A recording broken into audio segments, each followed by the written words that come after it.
Welcome.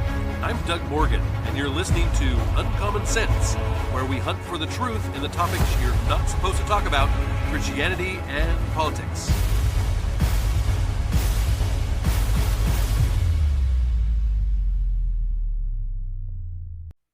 Welcome back to the podcast, everyone. And guess what? It's Friday, so that means FOMO Friday. We love to dispense of your fear of missing out because you are not listening to propaganda media anymore.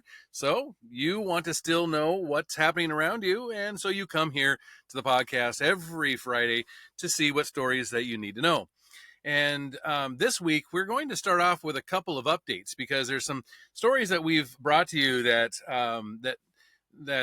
deserve updates here, and we've looked into them, and I wanted to bring you some things that have happened since the last time that we talked about them. First of all, a Trump supporter who was targeted by the Biden Justice Department for posting satirical memes mocking Hillary Clinton supporters during the 2016 election was recently vindicated in court, and now he plans to fight back suing the feds. So yes, remember this guy. He was convicted of a meme. Yes, talk about lack of freedom of speech, right? Well, from the Daily Wire says this: Douglas Mackey, who was charged by the Biden DOJ for election interference some 4 years after posting the memes in question, faced a stunning 10 years behind bars after the Justice Department secured a conviction in New York City.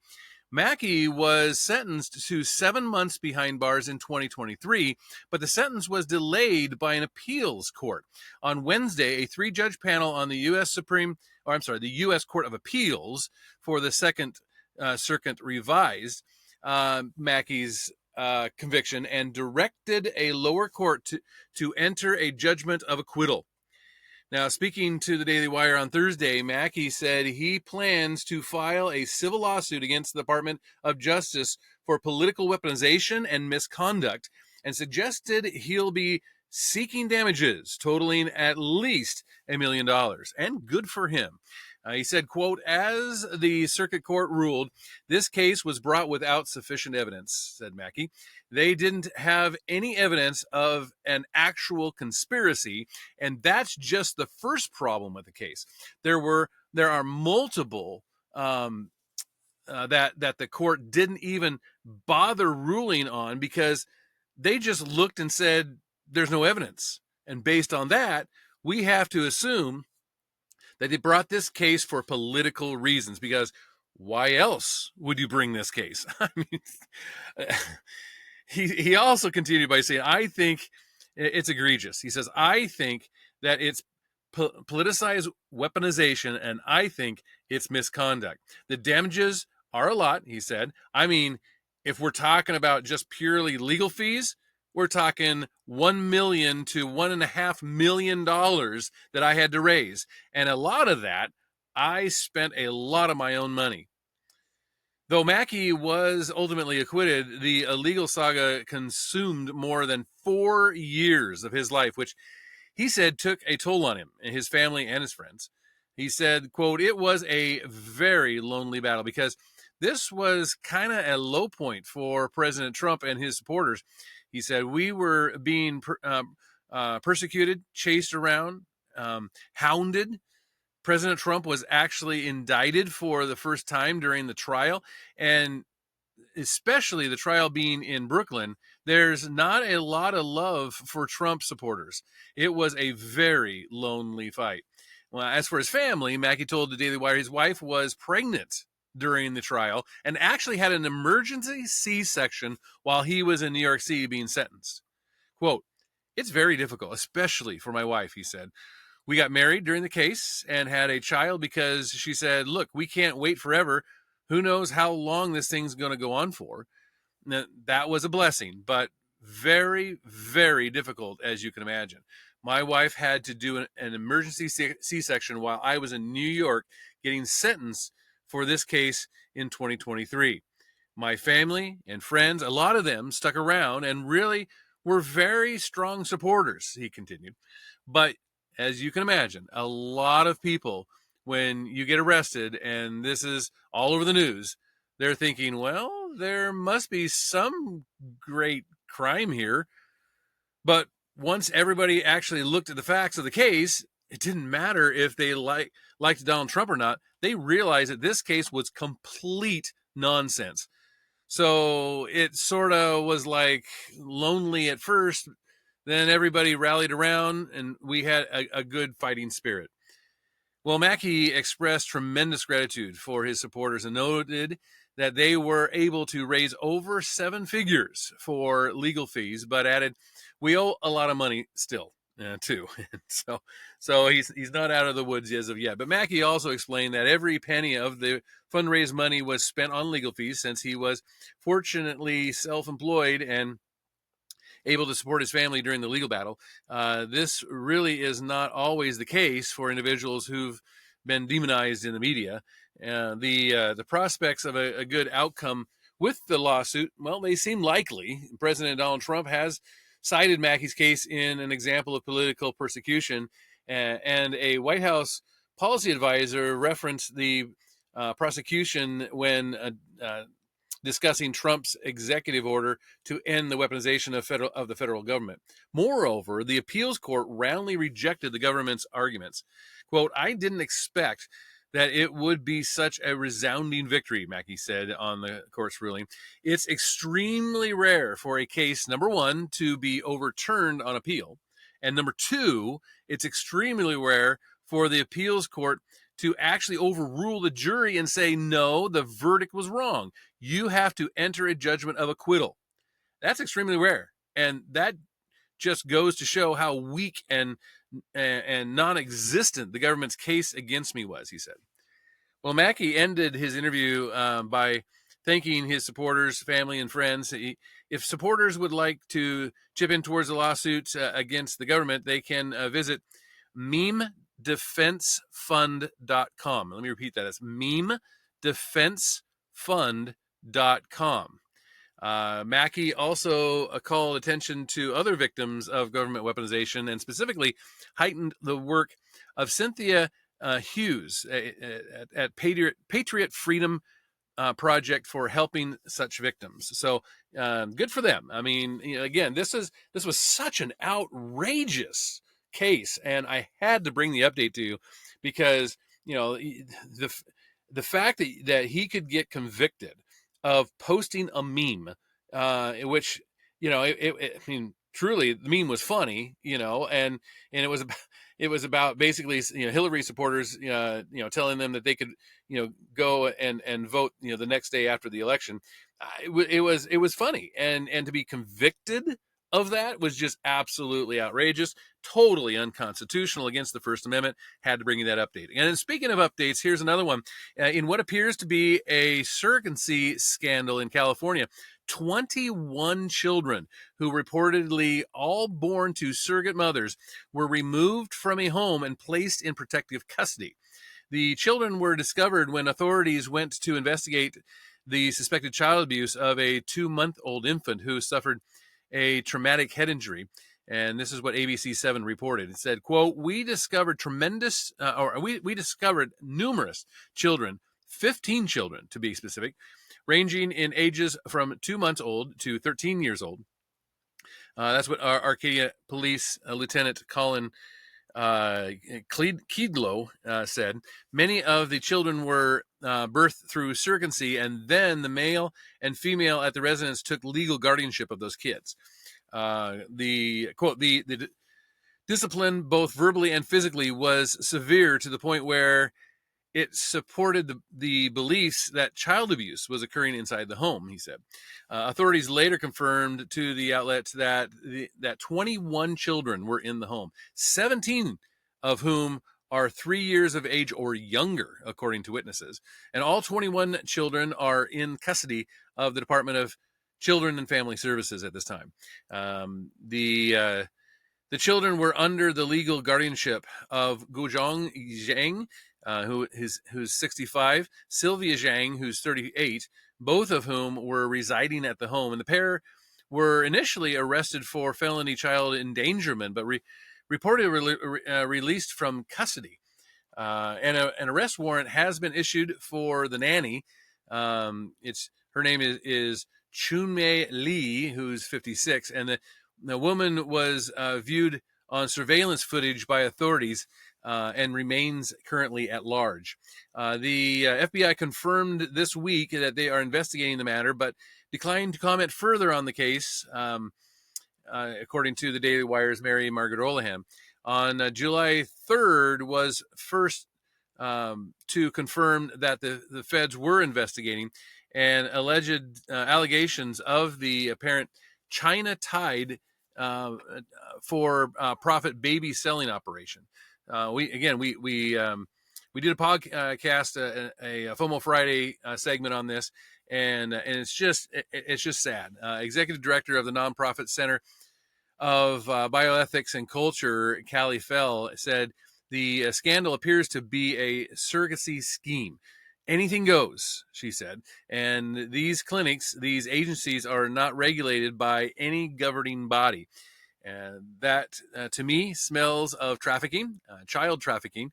And she said that what are the intentions of having that many children at home through these assisted reproductive technologies? Earlier this month, Fell told the Daily Wire, quote, "For years, we've warned that the commercial surrogacy industry operates in legal and ethical gray zones, creating conditions ripe for abuse. And this case isn't just about one agency or one couple. It reflects a deeper pattern of treating women as wombs for hire and children as commodities." Jill said that we believe this case points to a form of organized reproductive trafficking, and the public should be outraged. She said it won't stop unless we hold the fertility industry accountable and close our borders to international surrogacy arrangements. So, yeah, it's definitely not a good situation. Definitely has Chinese ties here. I'm not sure exactly, what was going on entirely, whether it was just child trafficking or they were trying to get these children with U.S. citizenship and then get them over to China. What we don't know. FBI looks like they're investigating, and we'll keep our eye on that one. Well, there's been a lot of talk about a blue wave coming up, and how in the midterms, of course, politically, whoever holds the White House, the other party is the one that does a lot better in the midterms coming up, 2 years after the election of the president. That's just history, right? That's what we normally see. And so Democrats have been expecting another blue wave. Well, of course, in 2026, they think that that's what's going to happen. Well, hold the phone, because CNN's chief data analyst warned this week, revealing that parties' generic ballot advantage has collapsed to less than half of what it was before the historic midterm victories of 2006 and 2018. CNN, this is CNN, okay, and their data guru, Harry Enton, he delivered the reality check to Democrats in a Wednesday CNN segment, noting their current 2-point lead pales in comparison to the 7-point advantage that they held at this stage before previous wave elections. Quote, "Their lead is less than half of where it was in either 2017 or 2005 in July of those years. The year before the midterm election, Ensign said that noting that Democrats had a generic ballot lead of 7 points in both of those midterms, respectively, compared to just 2 points in the lead up to 2026. The data paints a drastically different picture than what many Democrats might hope for heading into the midterms.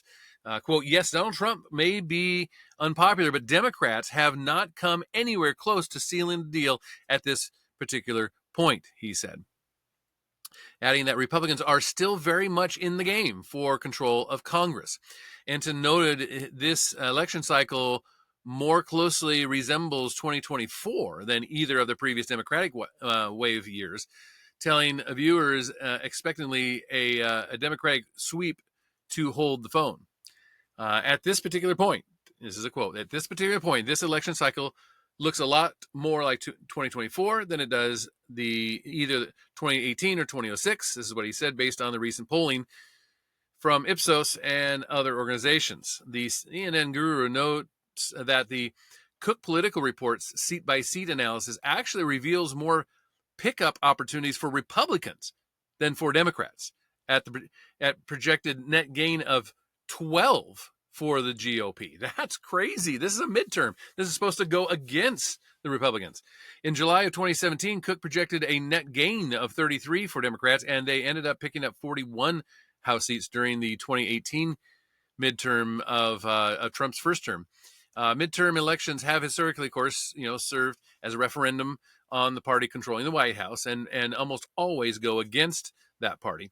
The 2024 election, which cited as most similar to the current trend, saw Republicans gain their House majority, with Democrats netting just a single seat, a stark contrast to the 31-41 House seat Democrats captured in 2006 and 2018 wave elections. So, yeah, we'll have to see. I mean, this is way too early to start predicting things.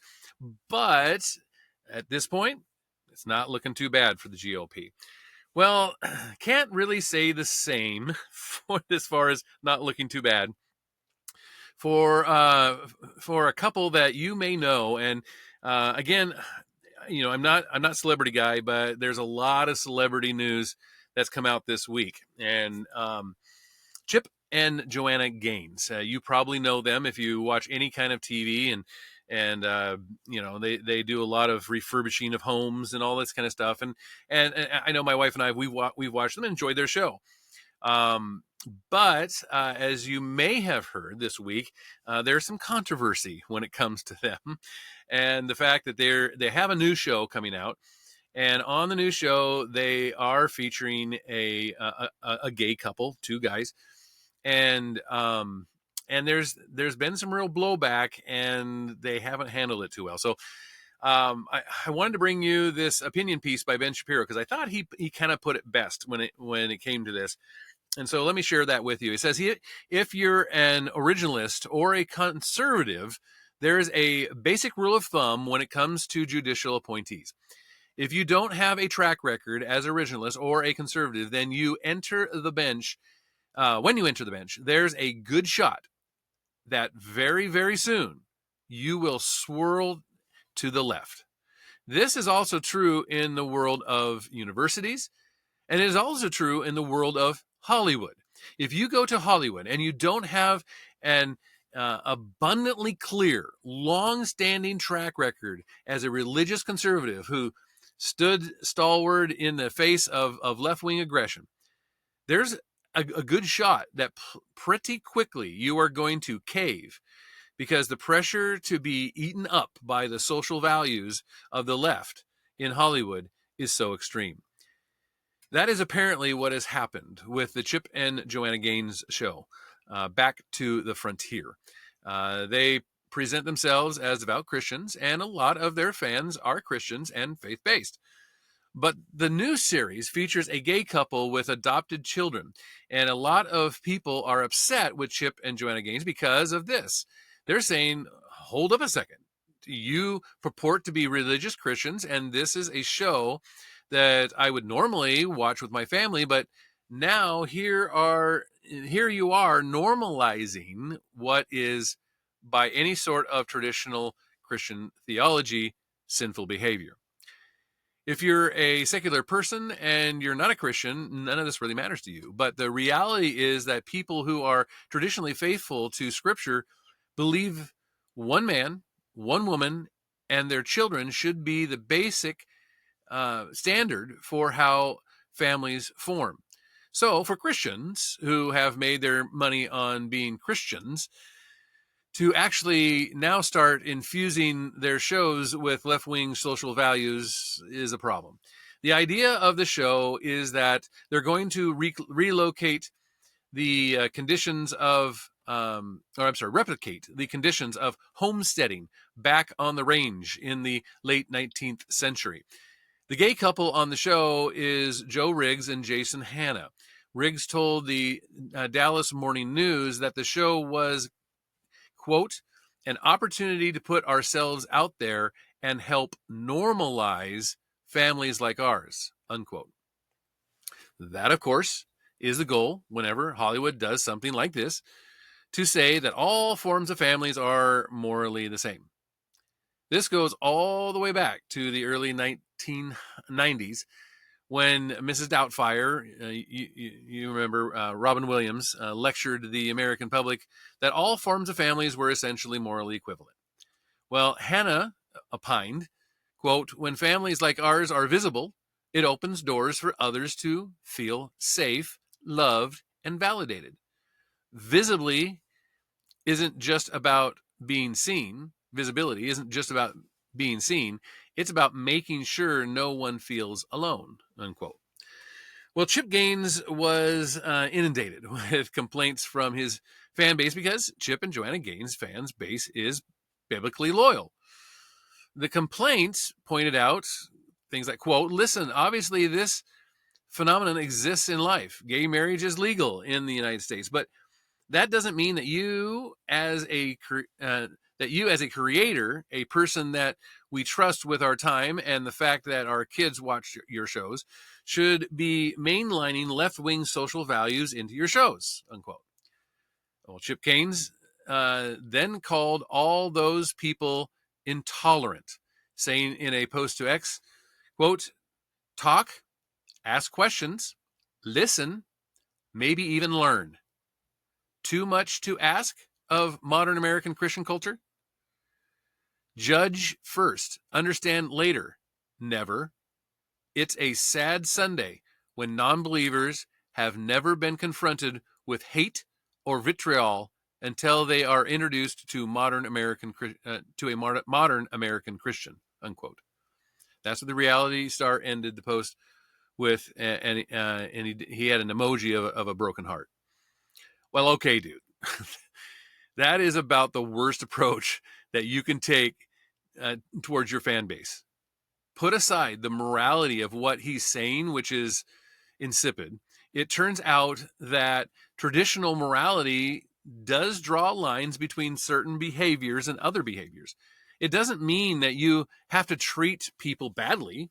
It doesn't mean that you have to be insulting or awful to them.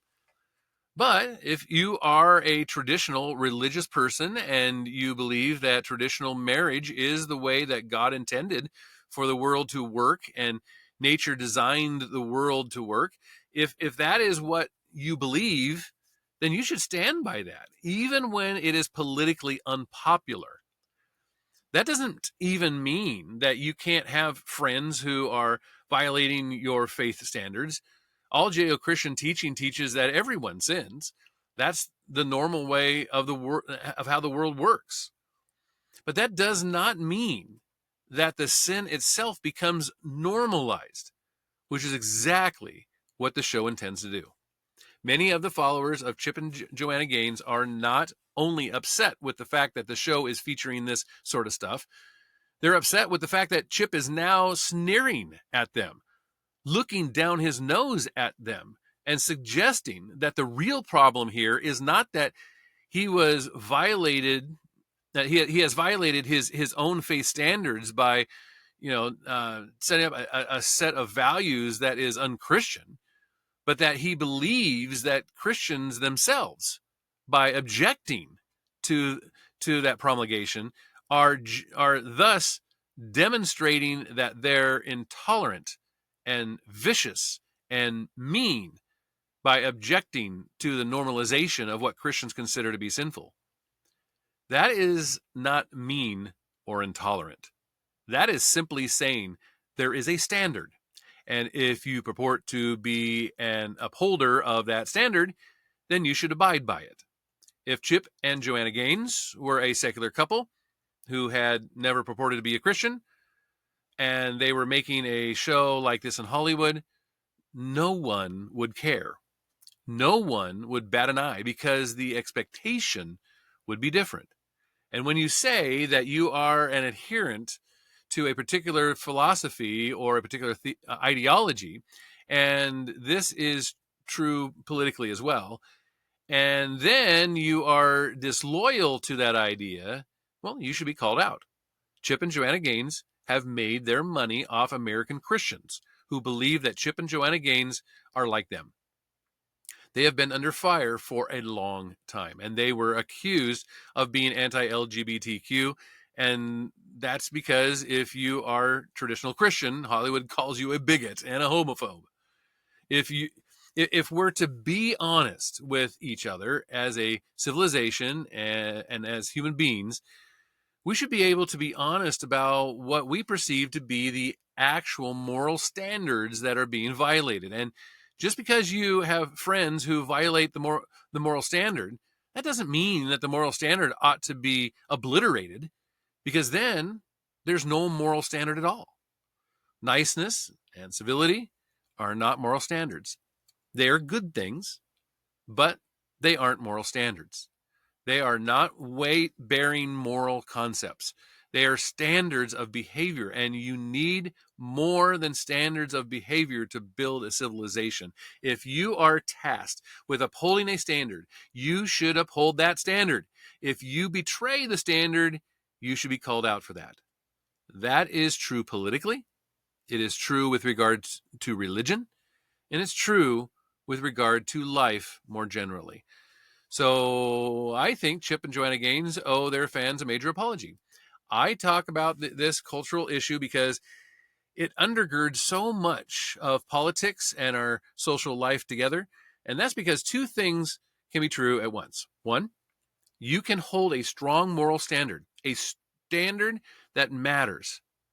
Two, you should be tolerant toward people in terms of how you treat them.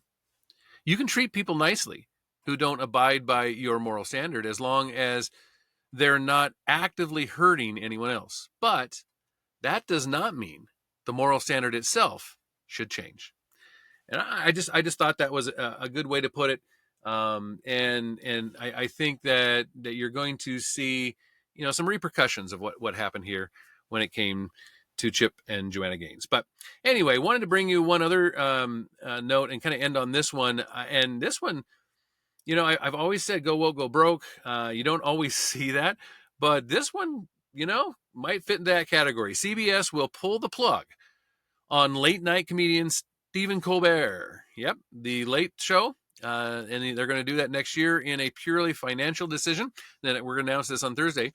Colbert's late night comedy news show will air its final episode in May of 2026, according to a statement released by CBS. The announcement marked the end of a nearly 11-year run Colbert has had hosting the Late Show, which, by the way, began first in 1993 under the former host David Letterman. I think you remember him, right? The network said that it is scrapping the Late Show franchise and will not move on to another host after Colbert.